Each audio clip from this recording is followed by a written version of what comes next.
All right, so now we're going to talk about what we call a confidence interval with sigma unknown. And so I'm introducing you now to what we call the t distribution. In the previous section, we talked about a z critical value. Everything was focused on the z critical value. And that's because we knew the population standard deviation. Well, a problem exists most of the time when you do these type of problems. You don't know the population standard deviation. And what that does is that affects the actual shape of the distribution.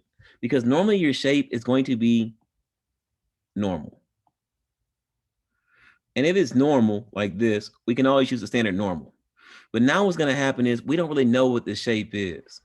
So our shape can be a whole bunch of things. And the problem with that is now, normally we would handle that with central limit theorem. Central limit theorem would ensure that no matter the shape of the distribution, if n was big enough, then it's going to look like this regardless.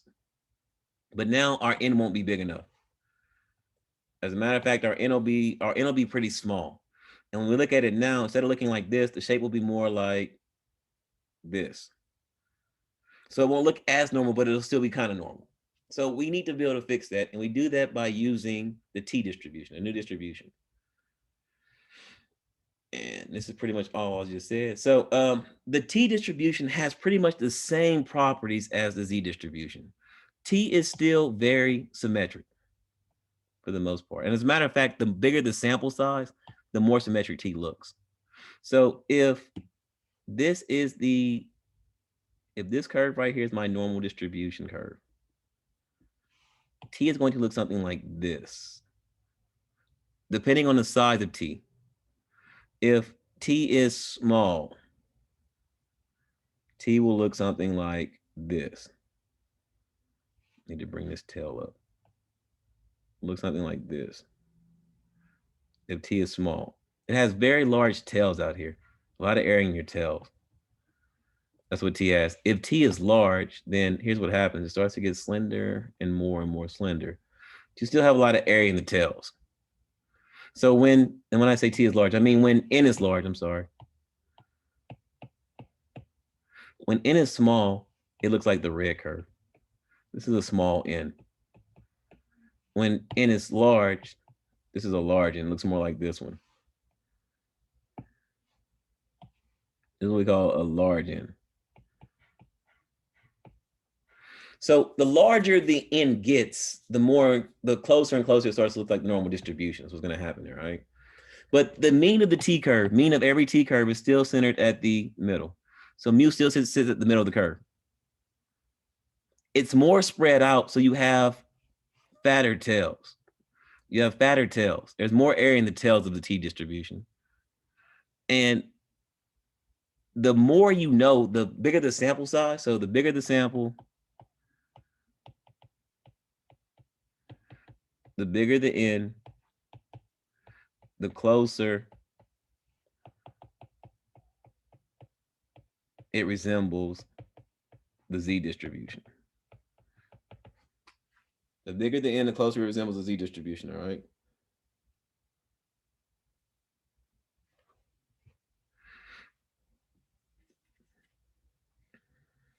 And what's going to really affect t is this thing that we call the degrees of freedom. This thing we call the degrees of freedom. The larger the degree of freedom, the more like z it'll look, the more the curve will look like z. So as the degrees of freedom get larger, the variation between t and z starts to decrease. So as your sample size gets bigger and bigger and bigger, variation tends to decrease.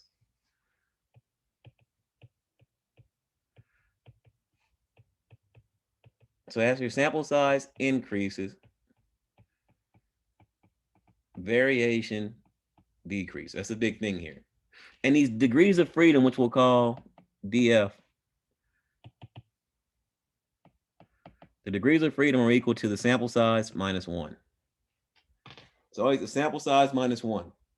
So the bigger the sample, the bigger the degrees of freedom. The bigger the degrees of freedom, the more the distribution looks like the normal distribution, the z distribution. And because of that, then here's what happens then. We're going to calculate this new value called the t statistic. And the t table will actually give us our critical values. I'm not going to use a t table. We're going to use Excel to do this. So we're going to calculate what we call T star, or T sub half alpha 2, whatever you want to call it. This is the critical value for T. So in order to calculate the T star, the critical value for T, here's what we're going to do. This says I want a 95% confidence level with degrees of freedom equal to 14. Notice on all these problems, by the way, they are all 95% confidence. I'm not going to change the level of confidence. I want to show you what happens to the value of T star as you start to increase the degrees of freedom. Y'all see that? So the only thing I'm changing is the degrees of freedom. Here's what I want you to do first. If my degrees of freedom are 14, what's my sample size? Can anybody tell me that? If the degrees of freedom are 14, what's the sample size? Degrees of freedom are always one less than the sample size. So if my degrees of freedom are 14, what's my sample size? 13. Try it again, one less. Go the other way. Degrees of freedom are one less. So this would be 15. Degrees of freedom are always one less than the sample size. And so when we do this, here's what happens. We do it the exact same way we did the Z critical value. We're going to draw a normal curve. On this normal curve, we're going to put 95% on the inside, which puts how much on the outside? Somebody remind me, how much on the outside? 5. 5%. So how much to each side? 2.5. 2.5 on both sides. Thank you. So here is Z star. I mean, not Z star. I'm sorry. We're doing T star now. We always write T star like this, and we give it the degrees of freedom. The degrees of freedom here are 14. So I want to know what's T star's degrees of freedom at 14. I still want to find out how much area is up to that T star value. And I'm going to do all of these in Excel.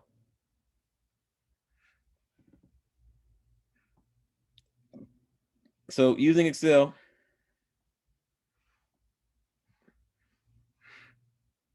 start to type in the T distribution. You have this first one that says T dot dis. That's the distribution I want. T dot dis. Here's what it asks for. It says give it an X. What that really means is give it the probability that we want right here. We want our probability to be 0.975. It wants degrees of freedom. How many degrees of freedom do we want here? We said it was 14 degrees. And then for this part where it says cumulative, you're always going to set that to true.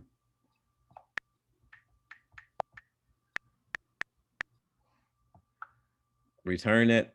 This is going to be your T critical value. I lied. Wrong function. We need to do T dot inverse. T dot INV, my fault. T dot INV, not T dot dis. T dot INV. Because we're going backwards. So T dot INV, type everything again. 0.975. And then it wants just degrees of freedom. So T dot INV 0.975, degrees of freedom here were 14. What's that? So here's what it is at 14 degrees of freedom. Like this.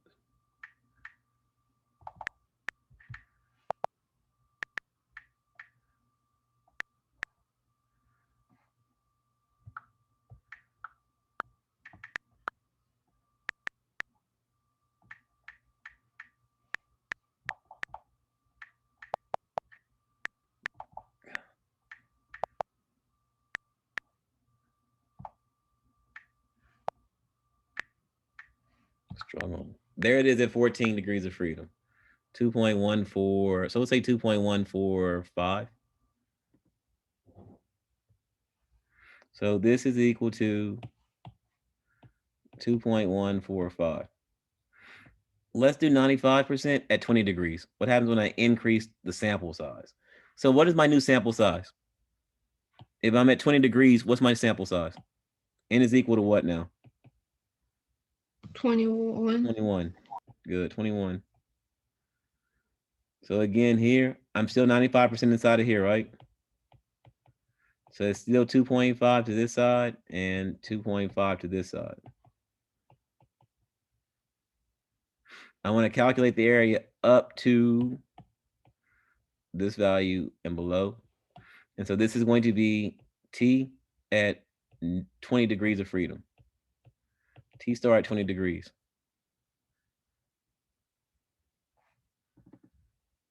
So when I calculate this, so at 20 degrees now,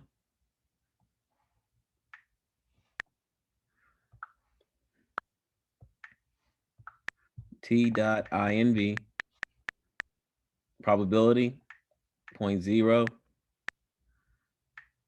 not 0.0, 0.975 degrees of freedom are 20. 2.08, 2.086.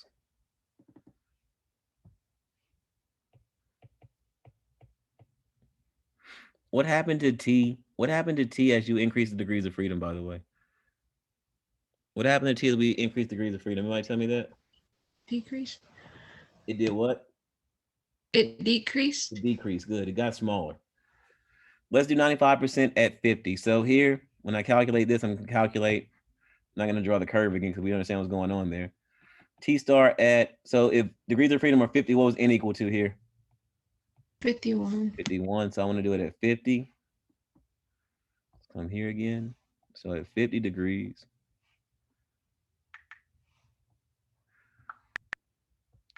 equals T dot INV 0.975. Now I'm doing it at 50 degrees, right? So that's 2.009. Look what's happening again. It's getting what? It's getting smaller, right? At 100 degrees, N is equal to 101, right? And so this will be T star at 100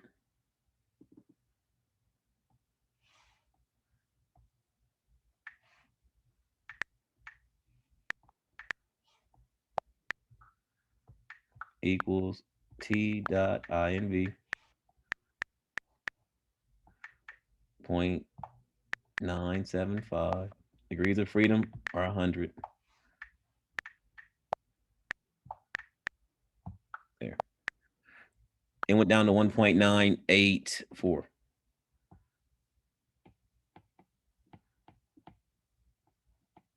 So 1.984. So as your degrees of freedom are increasing, T is starting to decrease. T star starts to decrease. As a matter of fact, T wants to go to a certain number. T wants to go to a certain number. So let's do it one more time. And this time let's look at it when it is, let's look at our degrees of freedom. Let's our degrees of freedom be 1,000. So one more equals T dot INV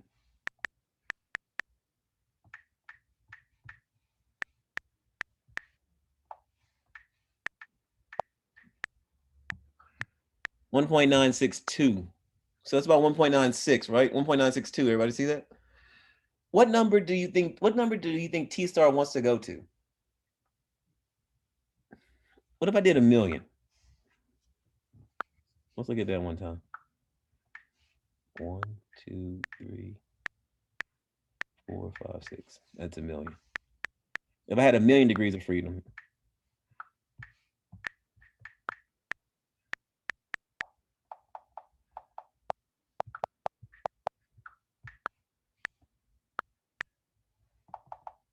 why is it not bringing up my functions? There it goes. T dot INV.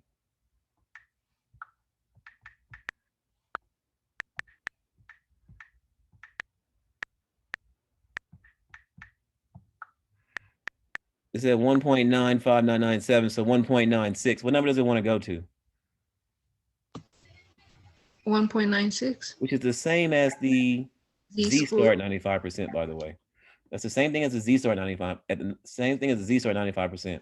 So as degrees of freedom start to increase like this, as bigger you get, this T critical value wants to go to Z star. It wants to be what Z star is. And so you have a lot of value. You have a large sample size, your T critical value will be very close to your Z star. So this value is moving towards Z star, right? Now, we can make confidence intervals using the T distribution. And we need to know when to use the two different ones. We're going to use the T distribution if we have a sample standard deviation.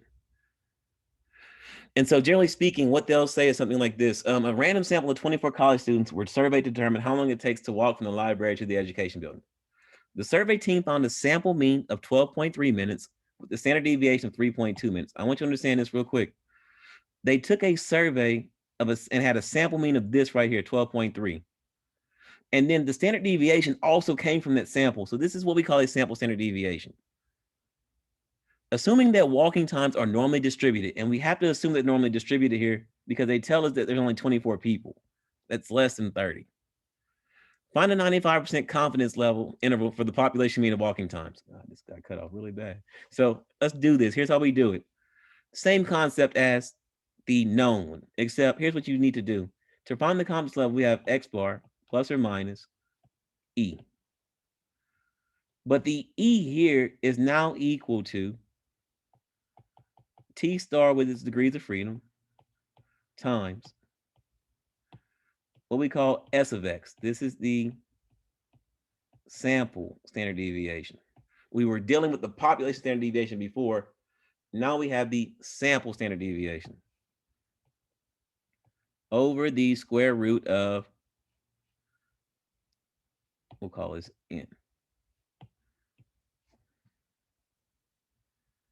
You got that? So the only thing that's really going to be different here is that we have a new critical value that we're finding, but we're finding the exact same way. And we have a sample standard deviation, but that's still the standard deviation. So when I write this, then I want to find E first. So let's identify what everything is. X bar. X bar here was equal to sample mean of 12.3. With a standard deviation, the standard deviation right here is the sample standard deviation that is equal to 3.2. We call it S of X as 3.2. Our N, our sample size is equal to 24, which means that my degrees of freedom, how many degrees of freedom do I have here? 25. Try it again, go the other way. 23. 23, there you go. Go one less. 23. And then the last part is, what is my T? We need to find the T critical value at 23 degrees of freedom. T critical value at 23 degrees of freedom. So to find that T at 23 degrees of freedom, what do? Go to Excel.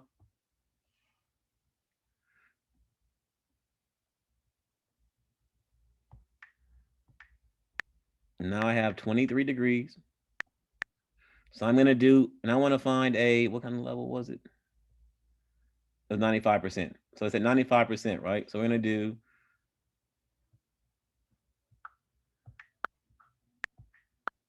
T dot INV. Probability. 95% means you're going to do 0.975 degrees of freedom are 23. 0.975 degrees of freedom are 23. 2.069. So we'll say this T is 2.069. Here are the values I need to actually do the problem. So we'll set it up. 12.3 plus or minus E, but E is equal to T, which is 2.069 times S of X, 3.2, divided by the square root of N. Exact same setup as the Z distribution as the Z one when it was known. It's just that we're using a different standard deviation and a new critical value. We're using the T critical value, right? So for this, we just need to calculate this part first. Calculate the margin of error E. This is E. So we have 2.069 times 3.2 divided by the square root of 24. And that's equal to, this value is just 1.351. I'm going to do 12.3 plus or minus this. So 12.3 minus first 1.351. The lower bound here is 10.949. And then I'll do 12.3 plus 1.351.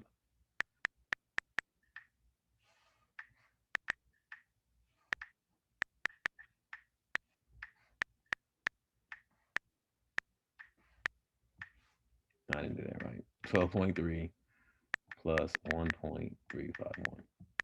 There. And that's the upper bound, 13.651.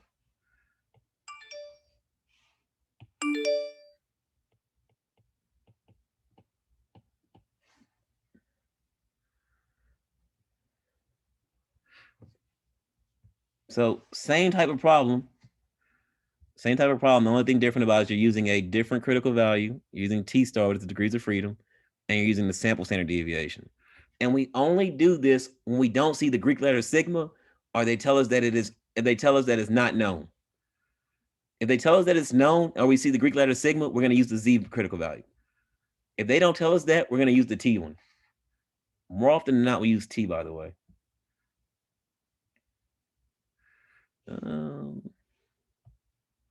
We can do this, I guess. Let's do this one real quick. So it says that one measure of a company's financial health is debt to equity ratio. Suppose that in order to reduce risk, a large bank has decided to initiate a policy limiting the mean debt to equity ratio. Loans being that they give you 15 of these things right here. What we need to do then is this. We need to calculate the actual values for this. So in Excel, I'm going to go to Excel. I'm going to type these values in. I think I am, at least. I'm going to try to. I need to be able to see them, though. Let me try to split my screen. Nope.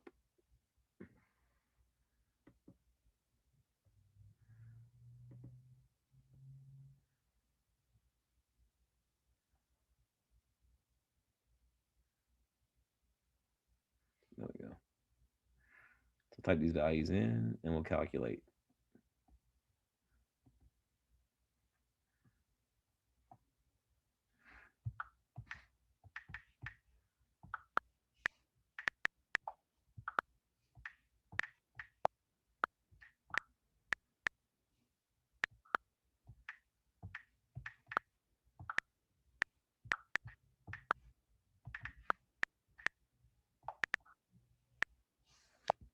I'll be back. Let me type these in.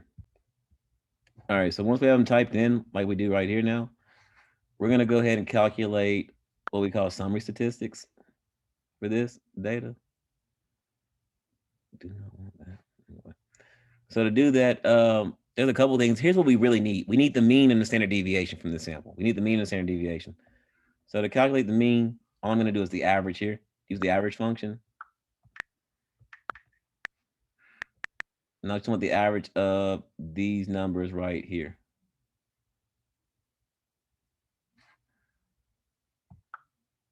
So the average there is 1 point, my X bar from the sample then.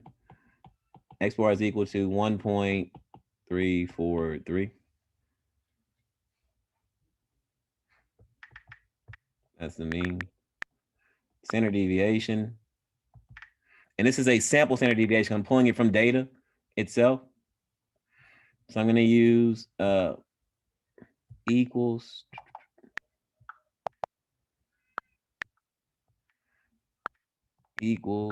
S, start typing standard deviation in. You have two types of standard deviations, by the way. You have SDP and STDP and STDS. You want P stands for population, which is the sigma known. S stands for a sample, which is what we're looking at. So we're going to use the STDS here, all right? You go grab those numbers again.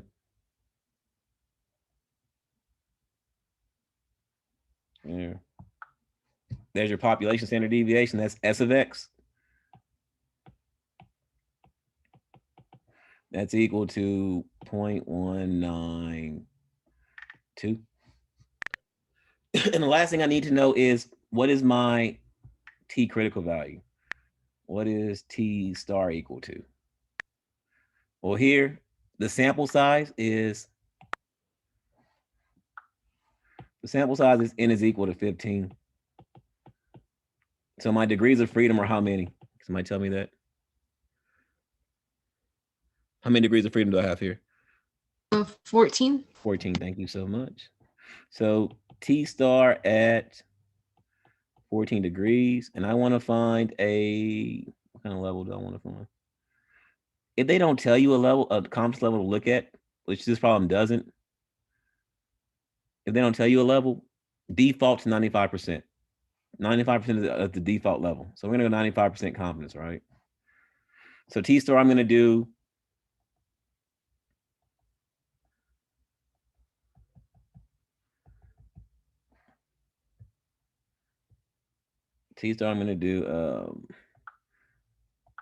equals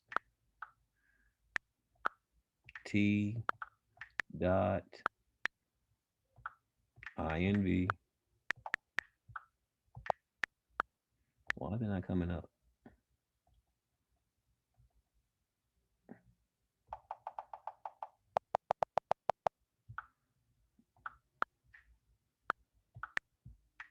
There it goes. T dot INV. Probability is 0.975. Degrees of freedom, we said, were 14.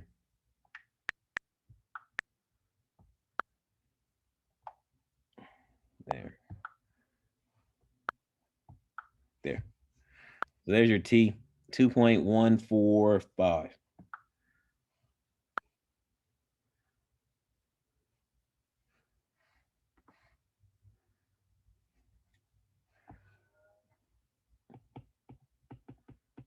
$2.145. And so the last part, we just need to write out the formula: X bar plus or minus T star at 14 degrees, or I'm writing it out. I don't know why I'm doing that. S of X over the square root of N. So here we have 1.343 plus or minus. My T star here is 2.145. My S of X, 0.192, divided by the square root of my N. N is 15.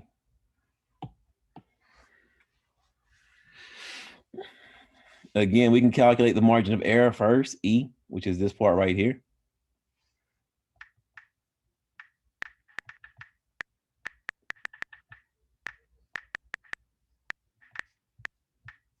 I get an E of 0.106. This is 0.106. So I'm going to do 1.343 plus or minus 1.06. 1.343 minus 0.106. 1.237. 1.343 plus 0.106. 1.449. That's the interval.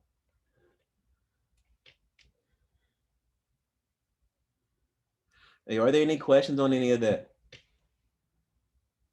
No. All right. All right, y'all have any questions? Y'all have a wonderful